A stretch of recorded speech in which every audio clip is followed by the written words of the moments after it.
Did you know there were 10 Japanese cars so fast, so dangerous, America tried to ban them? Think American muscle had all the fun? Think again. Japan built cars that were lighter, faster. America has always loved Japanese cars. They're fast, reliable, and full of style. But what if I told you some of Japan's best cars were never allowed on American roads? Too fast, too advanced, or simply too different for the US to handle? In today's video, we're counting down 10 Japanese cars that America tried to ban. From rally monsters like the Mitsubishi Evo to legends like the Skyline GT-R, each car was blocked by rules, bans, or safety laws. These cars became forbidden dreams, making them even more legendary. So buckle up, because what you're about to see will make you wish these machines had been sold here. And trust me, the number one car is the ultimate forbidden icon. Car number 10, 1970 Nissan Fairlady Z. In 1970, Japan changed the sports car world with the Nissan Fairlady Z, known in America as the Datsun 240Z. But here's the twist. Japan's own version came with details and trims that never made it overseas, making it a true JDM classic. The Fairlady Z carried a 2.4-liter inline-six engine pushing out 151 horsepower, paired with a 5-speed manual that gave drivers real control. It could sprint from 0 to 60 in about 8 seconds and hit a top speed of 125 miles per hour, numbers that shocked buyers who were used to Japanese cars being small and slow. But what made it legendary wasn't just the numbers, it was the balance of style, performance and price. With its long hood, sweeping roofline, and low stance, the Fairlady looked like a European sports car but cost half the price. In Japan, it became a hero car for young drivers, proving that speed and beauty didn't have to come with a luxury badge. Unlike the US version, the JDM Fairlady Z came with special trims, lightweight touches, and was often tuned by racing enthusiasts. In fact, Nissan used the Fairlady Z to dominate Japan's racing scene, especially in touring car championships. The Fairlady Z wasn't just a car. It was Japan's way of telling the world they could build a sports machine that stood shoulder to shoulder with Porsches and Jaguars. And even today, this 1970 classic remains one of the most collectible and loved Japanese cars ever made. Number 9. Nissan Silvia S15. The Nissan Silvia S15 was never sold in America, and that's a shame, because this car was every young driver's dream in the late 90s. Sleek, sharp, and perfectly balanced, the S15 wasn't just another sports coupe, it was a machine built for fun. Under the hood sat a 2.0-liter turbo engine, making around 250 horsepower. That doesn't sound crazy today, but the way it delivered power made the car feel alive. It was light, rear-wheel drive, and loved to slide through corners. Why was it banned? Safety and emission rules. The US government never approved the S15 for sale, saying it didn't meet their standards. So while Japan, Australia, and Europe enjoyed this beauty, Americans could only watch from afar. That's why the S15 became one of the most famous forbidden fruits of the car world. But the Silvia's legend really grew thanks to drifting. On the streets of Japan and in racing events, the S15 proved it wasn't just fast, it was controllable at the edge of chaos. Drivers could throw it sideways at high speeds and still bring it back with style. When drifting culture hit video games like Gran Turismo and movies like Fast and Furious Tokyo Drift, the Silvia became a global superstar. In America, fans spent years dreaming of importing one. They swapped posters on walls, collected die-cast models, and drove it virtually in games, waiting for the day it would finally be legal. And when the 25-year import rule kicked in, car lovers rushed to bring S15s across the ocean. Today, spotting one on US streets feels like seeing a celebrity. For decades, it was the car you could only dream about. Now it's a legend that finally escaped the ban. Number 8. Honda NSX JDM version 1990-2005. The Honda NSX was Japan's way of telling Ferrari, Porsche, and Lamborghini, we can play this game too. Launched in the early 90s, the NSX was a supercar that looked exotic, drove like a dream, but still had Honda's reliability. Imagine a car with the beauty of an Italian sports car, but the heart of a dependable Honda. That was the NSX. The Japanese version, however, was special. It came with unique features, lighter weight, and a driving feel that many say was sharper than the versions sold in America. Powered by a mid-mounted 3.0-liter V6 with Honda's famous VTEC technology, it screamed up to 8,000 RPM. For drivers, that high-pitched howl felt like music. It wasn't about raw power alone. It was about balance, precision, and the kind of control that made even everyday roads feel like a racetrack. So why did America try to keep some versions out? Rules and regulations. Certain trims of the JDM NSX weren't approved for US safety and emissions standards. On top of that, Honda didn't want to bring every version over, worried it might hurt Acura sales in America. That meant car fans in the US could only dream about driving the purest NSX models that stayed in Japan. But here's the magic. The NSX wasn't just fast, it was smart. It used aluminum for the body to save weight, advanced suspension to handle like a Formula One car, and a design shaped by none other than Ayrton Senna, the legendary F1 driver. Every curve and corner of the NSX had racing DNA in it. Over time, this car became a legend. Gamers raced it in Gran Turismo. Kids hung posters of it on their walls, and collectors today pay huge money just to get their hands on a clean JDM NSX. For America, it was more than a car. It was a reminder that sometimes the best machines are the ones you can't have. Number 7. Mitsubishi Lancer Evolution 6, 1999 to 2001. The Mitsubishi Lancer Evolution 6, or simply Evo 6, was a car built for one reason: speed with control. At first glance, it looked like a regular sedan, the kind you'd expect to see parked on a quiet street. But under that simple body was a beast waiting to wake up. Born for rally racing, the Evo 6 packed a 2.0-liter turbocharged engine, pushing close to 276 horsepower. With all-wheel drive and razor-sharp handling, this car could tear through mountain roads, dirt tracks or city streets with the same ease. It wasn't just quick, it was a fighter designed to win. In Japan, the Evo was a symbol of pride. Fans loved how it could take on cars twice its price and still come out on top. Thanks to its turbo punch and racing DNA, it became a legend on the rally stage, especially against its biggest rival, the Subaru Impreza WRX. People called these battles David versus Goliath. But the Evo often came out as David with a knockout punch. So why was it kept from America? 2 reasons. First, strict US safety and emissions laws made it hard for Mitsubishi to sell the pure JDM versions. Second, the company feared it wouldn't sell well in a country obsessed with big V8 muscle cars. As a result, America had to wait until later generations to taste the Evo. By then, car fans were already hungry for it. Having read about it in magazines, watched it in rally races, and even driven it virtually in games like Gran Turismo. What made the Evo 6 so special wasn't just the numbers, it was the way it felt. Light on its feet, quick to react, and always ready to grip the road like glue. With its flared fenders, aggressive stance, and rally-tuned spoilers, it looked like a family car gone rogue. It made everyday drivers feel like champions. Even today, the Evo 6 is remembered as one of the best of the series. For those who never got to own one in America, it's still a dream machine, a reminder that sometimes the most exciting cars are the ones kept just out of reach. Number 6. Mazda RX-7 FD. The Mazda RX-7 FD wasn't just a car, it was an experience. Sleek, low, and shaped like a true sports car, it looked ready to attack the road even when parked. But the real magic was under the hood. Instead of a normal piston engine, the RX-7 used a rotary engine. A design so different it felt like science fiction. Small in size but big in power, the twin-turbo rotary made around 276 horsepower. And because the car was so light, it moved like lightning.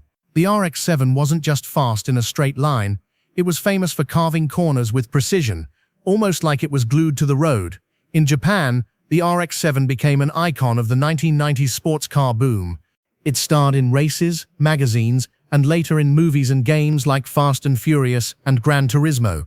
Car fans loved its perfect balance, powerful, beautiful, and fun to drive. With its pop-up headlights, curved body lines, and high-revving scream, it captured the hearts of an entire generation.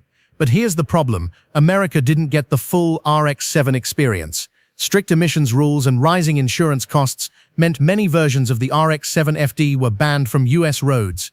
The rotary engine, while exciting, also had reliability issues, and regulators weren't happy with its fuel economy or emissions. As a result, only limited versions made it to the States, while Japan kept the purest and most powerful models for itself. What made the RX-7 special wasn't just numbers on paper, it was the feeling behind the wheel. The way the rotary engines screamed past 8,000 RPM, the lightness of the chassis, the way the car seemed to dance through curves, it made every drive feel like a race. Drivers didn't just love it, They bonded with it. Today, the RX-7 FD is one of the most collectible Japanese classics. In America, many fans still dream about owning the forbidden JDM versions. To them, the RX-7 is more than a car. It's a legend, a memory of when Japan built a machine so unique that the world still talks about it. Number 5. Toyota Soarer, 1991, Z30 series. The Toyota Soarer was not just a car. In Japan, it was seen as a mix of speed, comfort, and new technology. When it came out in the early 1980s, Toyota wanted it to be the car that showed off the future. Later versions had turbo engines, digital dashboards, and even active suspension, things that were years ahead of what most cars in America had at the time. So why didn't America get this piece of art? The answer is simple. The Soarer was built for Japan first. In the US, Toyota sold a different version called the Lexus SC. It looked good, yes, but it was softer, slower, and missing the advanced features that made the Soarer special. America only got the safe version, while Japan kept the real beast for itself. The Soarer wasn't banned because it was dangerous like the Skyline GT-R. It was blocked in another way through marketing and laws. Import rules, safety checks, and emission standards made it too hard to bring the Soarer into the US. Toyota also didn't want to compete with its own Lexus brand. So while car lovers in Japan enjoyed turbocharged 6 cylinders and luxury tech, Americans never got to feel that excitement. Today, the Soarer is a dream import. Thanks to the 25-year import rule, car fans in the US can finally bring them over. But back in the 1990s, it was almost like a forbidden toy locked away across the ocean. You could only read about it in magazines or see it in Japanese videos. That's what makes the Soarer so special. It's not just another car, it's a reminder that sometimes the best machines were kept away from us, not because they were too wild, but because the companies and the rules never allowed them to cross the border. And if you think missing the Soarer was bad, wait until you see number 4. It's one of the tiniest sports cars ever made, and America never got it either. Number 4. Honda Beat, 1991 to 1996. Now we move to something very different. Not every forbidden car was a big, loud muscle machine. Some were small, light, and full of fun. The Honda Beat is the best example. Built in the early 1990s, this tiny two-seater was part of Japan's Kei Car class, small cars made for tight city streets and cheap taxis. But don't let the size fool you. The Beat had a mid-engine design, rear-wheel drive, and a sound that made you smile every time you pressed the gas. It wasn't fast like a Skyline, but it had character. So why didn't America get the Beat? The problem was rules. Kei cars were made to fit Japanese laws, not American ones. The Beat was too small to meet US crash safety standards, and its 660cc engine would have struggled to pass emissions tests here. On top of that, US buyers in the 1990s wanted bigger cars. SUVs and trucks were taking over the roads. A tiny sports car like the Beat would have been seen as a toy, not a real car. But that's exactly why people love it today. The Beat is pure joy on wheels. No heavy computers, no extra gadgets, just a simple, fun driving experience. It feels alive in your hands, and every curve in the road becomes an adventure. While America never got it when it was new, the Beat has built a loyal fan base over the years. Thanks to import laws, US car lovers can finally own one now, and many say it's one of the most fun cars they've ever driven. The Honda Beat proves that sometimes the smallest cars carry the biggest hearts.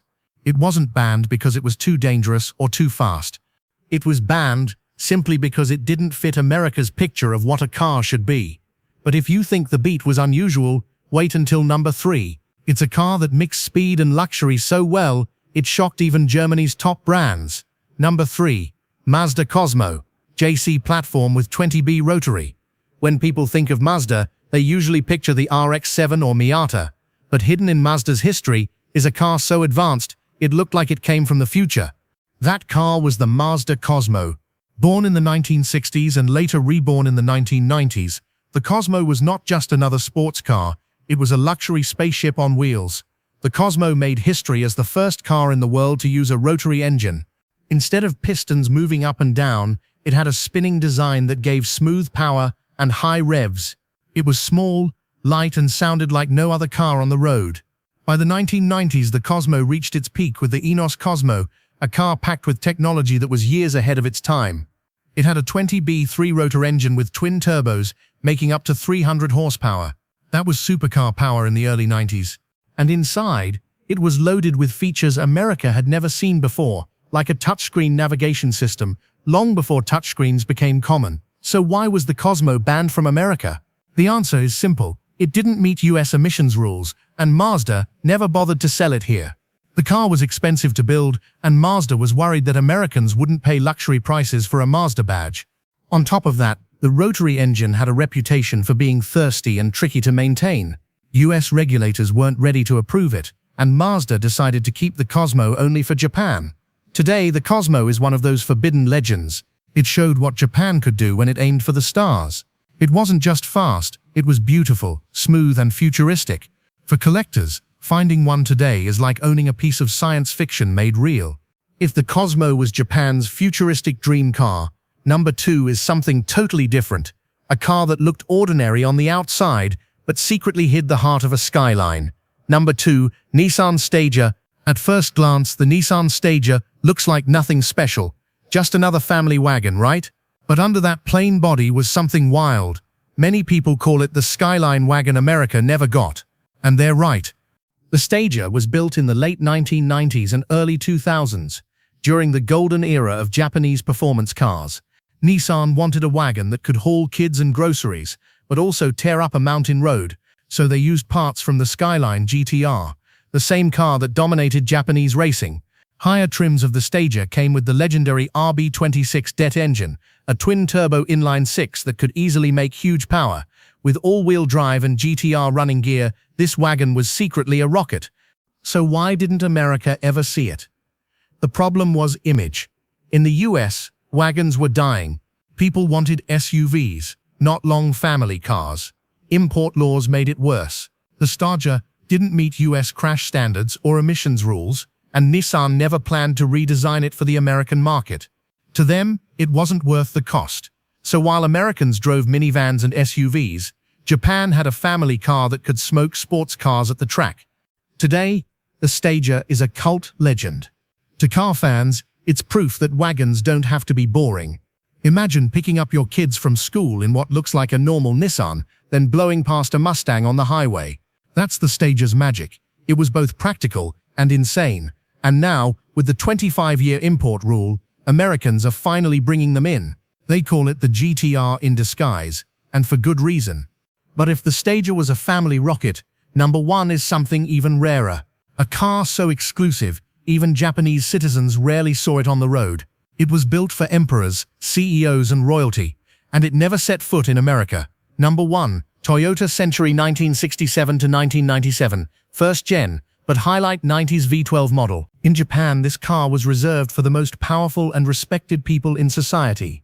Prime ministers, business leaders, even the emperor himself rode in a Century. It wasn't about speed or looks, it was about tradition, honor and quiet luxury. The Century first appeared in the late 1960s, and it stayed almost the same for decades. While other cars changed with trends, the Century didn't need to. Its design was simple, elegant and timeless. Under the hood, it carried smooth engines like the V8, and later, an ultra-rare V12, the only Japanese car to ever use one. But the Century wasn't about showing off power. Instead, it focused on comfort and silence. The rear seats were more important than the driver's seat, with soft wool upholstery, folding tables, and even curtains for privacy. So why didn't America ever get the Century? Because Toyota never meant to sell it here. The car wasn't built for the global market. It was built for Japan's elite, and Toyota kept it that way. US safety and emissions rules were never considered because the Century was never supposed to leave Japan. On top of that, its quiet, old-school style didn't match what American luxury buyers wanted. In the 1990s, the US market was chasing flashy brands like Mercedes and BMW, while the Century remained understated, almost invisible, yet that invisibility made it legendary. For those who know, the Century represents the highest level of Japanese craftsmanship. Every car was hand-built, every detail made with care, not speed. Even today, spotting a Century feels like seeing royalty pass by. The Toyota Century reminds us that not all legends are loud. Some are quiet, rare and untouchable. And that's why it deserves the number 1 spot on this list of Japanese cars America never had.